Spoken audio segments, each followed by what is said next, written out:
સુરતમાં સતત હત્યાની ઘટના સામે આવી રહી છે। ગતરોજ કતારગામ વિસ્તારમાં રહેતા રત્નકલાકારે બે ભાઈઓ વચ્ચે થયેલી માથાકૂટમાં એક ભાઈએ બીજા ભાઈની કરપીણ હત્યા કરી નાખી હતી। આ અંગેની જાણ થતાં પોલીસે હત્યાનો ગુનો નોંધી આરોપી ભાઈની ધરપકડ કરી વધુ તપાસ હાથ ધરી છે। કતારગામ વિસ્તારમાં આવેલા જગદીશ એસ્ટેટ ખાતે આવેલ એક ડાયમંડ કારખાનામાં મહેસાણાના સતલાસણાના બે ઠાકોર ભાઈઓ કામ કરતા હતા। બંને જ્યાં કામ કરતા હતા ત્યાં જ સૂઈ રહેતા હતા। જોકે ગતરોજ સાંજે જમવા બાબતે મોટા ભાઈ બાબુ ઠાકોર અને જસુ ઠાકોર વચ્ચે ઝઘડો થયો હતો। સામાન્ય બાબતે બોલાચાલીથી શરૂ થયેલો ઝઘડો જોતજોતામાં ઉગ્ર બની ગયો હતો। જસુભાઈએ ડાયમંડ ઘસવાનું કટોરું અને તીક્ષ્ણ હથિયારથી હુમલો કર્યો હતો। હુમલો થતાં જ મોટા ભાઈ બાબુનું ઘટના સ્થળે મોત થયું હતું। નાના ભાઈના હાથે જ મોટા ભાઈની હત્યા થઈ હોવાનું કતારગામ પોલીસને જાણ થતાં પોલીસ કાફલો ઘટના સ્થળે પહોંચી ગયો હતો।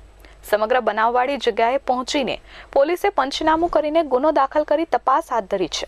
સૂત્રોના જણાવ્યા અનુસાર હત્યાના આરોપી નાનાભાઈ જસુ ઠાકોરને પોલીસે ઝડપી લીધો છે।